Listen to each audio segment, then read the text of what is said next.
Good morning বন্ধুরা, কেমন আছো তোমরা সবাই? তো এই যে স্নান টান করে চলে এলাম। তো আমার এখানে ছোট্ট একটা বাগান আছে, বাগান বলতে ৪-৫টা টব আছে। সেই টবের মধ্যে কিছু গাছ আছে। তার পাশে কটা থানকুনি পাতা হয়েছে, তো সেটাই তুলতে এসেছি। মানে এখন রান্না করব, তো সেই জন্য। তো চলো তোমাদের সঙ্গে একটু শেয়ার করি আমার এখানে কেমন হয়েছে গাছগুলো। টবে লাগিয়েছিলাম, তো বাড়িতে যখন ছিলাম না টব থেকে সব মরে গেছিল, আর ২-১টা গাছ না এইভাবে ছিল। তারপর দেখো এই যে হয়েছে। তো এখান থেকেই কিছু তুলবো। আর এই দেখো এই একটা আমার লঙ্কা গাছ, এখানে একটা এই যে সাদা ফুল গাছ রয়েছে, আর এখানে এই যে বেল ফুল গাছটা প্রচুর পরিমাণে ফুল দিয়েছিল। তো ফুল দেওয়া শেষ হয়ে গেছে দেখে কেটে ফেলেছি। আর এই দেখো নয়নতারাতে কত ফুল এসেছে। তো চলো, আর এইদিকে দেখো কিছু গাছ রয়েছে। আর ওই যে ওখানে এই যে একটা বেল ফুল গাছ, তো এটা কেটে ফেলেছি, ফুল হচ্ছে না, তো সেই জন্য। তো যাই হোক, তো চলো পাতাগুলো তুলে ফেলি। তো এটা রান্না করব আজকে। কে কে থানকুনি পাতা খাও কমেন্টস করে জানাবে। আমরা তো খুব খাই, ভীষণ ভালো লাগে। আর এই দেখো একটা পাথরকুচি গাছও হয়েছে এখানে। এই দেখো এখানে আরো দুটো তিনটে হয়েছে। দেখো এখানে মাটি নেই, তবুও হয়ে গেছে, অনেক শেকড় পড়েছে তো তাই। তো চলো বন্ধুরা, পাতাগুলো আগে তুলে নিই, তারপর তোমাদের সঙ্গে শেয়ার করছি কি বানাচ্ছি। তো বন্ধুরা এই দেখো এই যে সমস্ত থানকুনি পাতা তুলে নিয়ে এসেছি, মানে যে কটা ছিল ওখানে সব কটাই। কিন্তু শাক তো রান্না করলে খুবই কম হয়ে যাবে, দেখো এই যে তবু অনেকগুলোই পেয়েছি। আর এটা রান্না করব বেগুন দিয়ে আর মাছ দিয়ে। তো এই দেখো এই যে এই বেগুনটা, কারণ এটা খেতে একটু তিতো তিতো লাগে, তো সেই কারণে বেগুনটা দিলে একটু ব্যালেন্স হবে, খেতে ভালো লাগবে। আর এইদিকে এই যে বটবটিটা বের করে রাখলাম ফ্রিজ থেকে। এটা আমি বাটা করব, কারণ মেয়ে খেতে ভীষণ পছন্দ করে বাটা। আর ও এই সমস্ত কোনো তরকারি খাবে না, মানে মাছ দিয়ে রান্না করলে কিছুই খেতে চায় না। তো এটা বানাবো থানকুনি দিয়ে বেগুন দিয়ে একটা রেসিপি। আর এটা হলো বটবটি বাটা। আর বানাবো মাছের ঝাল। সমস্ত কিছু আগে ধুয়ে পরিষ্কার করে নিই, তারপর দেখা হচ্ছে। মানে দুপুরে কি রান্না বান্না করব সেটাই তোমাদের সঙ্গে একটু শেয়ার করব। তো চলো কাজগুলো কমপ্লিট করে নিই। কেমন স্টাইলের চশমা, কার চশমা এটা? একটু খুলে দেখা, পরে দেখাও তো কেমন, দেখাও তো বাবা, স্টাইলটা দেখাও, কেমন স্টাইলের চশমা। কোথায় যাচ্ছ এখন? সাইকেল ঠিক করতে?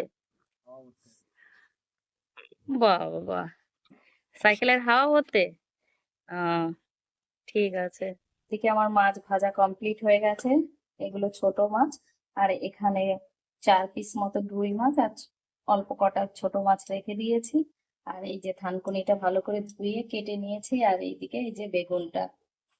তো এখন আমি এই থানকুনিটা রান্না করব। তো তার জন্য দেখো এই যে রাঁধুনি ফোড়ন আর শুকনো লঙ্কা দিয়ে দিলাম।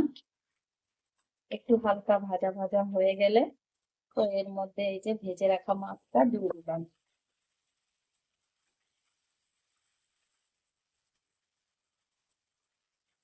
শাক দিয়ে ছোট মাছ খেতে খুব ভালো লাগে। তো এখন এই যে এর মধ্যে জল ঢেলে দেবো। জলটা খুব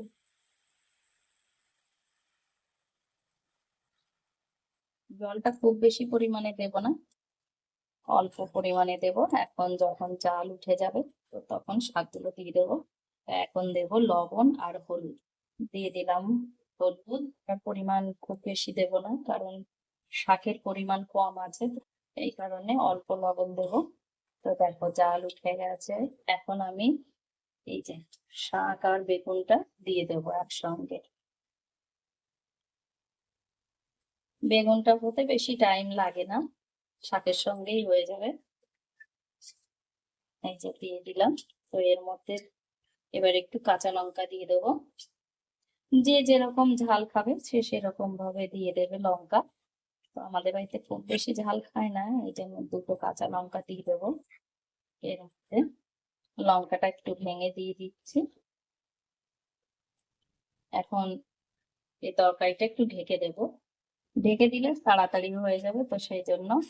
এই যে বটবটিটা ভেজে রেখেছি, আর তার জন্য এই দেখো এর মধ্যে রয়েছে কালো জিরে, জিরে আর রসুন। তো এখন এই তিনটে বেটে নেব ভালো করে। এটা বাটা খুবই ভালো লাগে খেতে।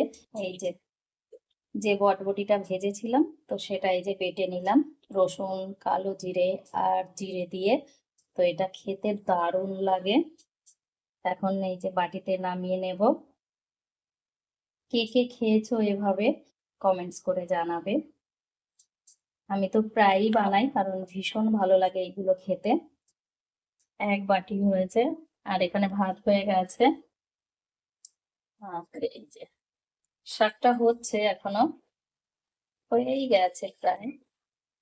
ঝোলটা একটু কমে আসবে তখন নামিয়ে নেবো। দেখো বেগুনগুলো সব গলে গেছে, সব সিদ্ধ হয়ে গেছে। রান্নাটা কমপ্লিট হয়ে গেছে। এই দেখো খুব বেশি ঝোল রাখিনি, অল্প পরিমাণে। তো এখন এটা নামিয়ে নেব।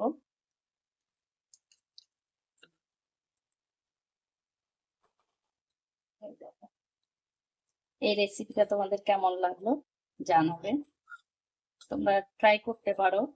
আর থানকুনি শাকটা খাওয়া খুবই ভালো, পেটের পক্ষে ভীষণ ভালো। তো এইগুলো তো কমপ্লিট হয়ে গেল, এখন মাছের ঝালটা বানাবো। তো ওটা করলেই আমার দুপুরে রান্না বান্না কমপ্লিট হয়ে যাবে।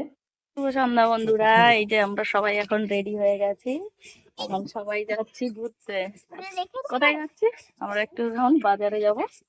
তো সবাই মিলে এই যে রেডি হয়ে গেছি, এখন বেরোচ্ছি। চলো চলো, ওখানে রেখেছি, চলো। তো চলো আমরা ঘুরে আসি। চলে এলাম দোকানে। তো এখান থেকে কিছু জামা কাপড় কেনাকাটা করব। আর এদিকে দুই ভাই বোন তো ভীষণ আনন্দ করছে। তো এই যে ইভানের জন্য কটা বের করা হয়েছে। তো এখান থেকেই আর কি দেখছি, কালার পছন্দ হয় তো কাপড় পছন্দ হয় না, কাপড় পছন্দ হলে কালার পছন্দ হয় না, কি সমস্যায় পড়েছি। তো যাই হোক, অনেক কষ্ট টষ্ট করে ইভানের জন্য দুটো তিনটে ড্রেস পছন্দ করে রেখেছি। আর এইদিকে সোনার জন্য দেখো কত ড্রেস বের করে রাখা হয়েছে, কিন্তু এখান থেকে একটা ড্রেসও ঠিক মতন পছন্দই হচ্ছে না। তো অনেক কষ্ট করে আর কি একটা ড্রেস পছন্দ করা হয়েছে।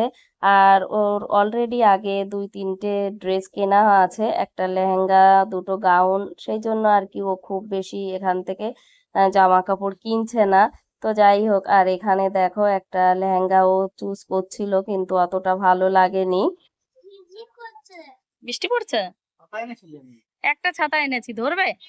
শপিং করে বাড়ি চলে এসেছি আর খুব বৃষ্টি হচ্ছিল, ভিজতে ভিজতে চলে এসেছি। আমাদের একটু দেখিয়ে দিই কি শপিং করলাম। সেরকম কিছুই করিনি কারণ পুজো তো সামনে, তো সেই কারণে তো দুই একটা জামা কাপড় কিনেছি। চলো তোমাদের সঙ্গে একটু শেয়ার করি। প্রথমেই আমার মেয়েকে দেখো, আমার মেয়ে তো পরে নিয়েছে। দাঁড়াও বাবা, একটু দেখাও ড্রেসটা। এই দেখো, এই যে ড্রেস। আর জামা কাপড়ের এত দাম তা বলার না। এটা 2200 টাকা নিয়েছে আমার মেয়ে যে ড্রেসটা পরে আছে, দেখো। আর এইদিকে আমার ছেলের এই যে জামা প্যান্ট, তো খুব বেশি আনা হয়নি। তো এই দেখো ছেলের জন্যই আর কি বেশি হয়েছে। এই যে এক সেট, এখানে এক সেট, আর এখানে একটা। এই যে ও ছোট মানুষ, এই জন্য ওর একটু বেশি হয়েছে। আর এখানে আমি শাড়ি আর একটা চুড়িদারের পিস নিয়েছি, দেখো। এই যে দুটো একই কালার, কারণ এই কালারটা আমার ভীষণ পছন্দ, তো সেই কারণেই এই দেখো এইটা নিয়েছি। হুম, এটা 1000 টাকার মতন নিয়েছে। আর এটার প্রাইস ছিল তোমার, এই শাড়িটা, এটা শিফনের শাড়ি। উল্টো রয়েছে, এই দেখো। এটা 2580 টাকা, 80 টাকা নিয়েছে, 2580 টাকা। আর কাপড়টা খুব সুন্দর, একদম সফট। এই দেখো, এই যে। আর মেয়ের জন্য ভেবেছিলাম যে আরেকটা ড্রেস নিয়েছি, কিন্তু এখন দেখছি যে ওর জন্য আরেকটা ড্রেস আনা হয়নি, ভুলে গেছিলাম। তো যাই হোক, ওর জন্য ভাবছি আরেকটা কিনে দেবো। আর এটা পেয়েও ভীষণ খুশি। কেমন খুশি? খুব ভালো লাগছে। হ্যাঁ, তো এই ছিল আমাদের ছোট্টখাট্ট পুজোর শপিং। তোমাদের কেমন লাগলো একটু জানাবে। তো আজকের ভিডিওটা এই পর্যন্তই। ভিডিওটা দেখে যদি ভালো লেগে থাকে তাহলে একটা লাইক, শেয়ার, কমেন্ট আর সাবস্ক্রাইব করে দিও আমার এই চ্যানেলটিতে।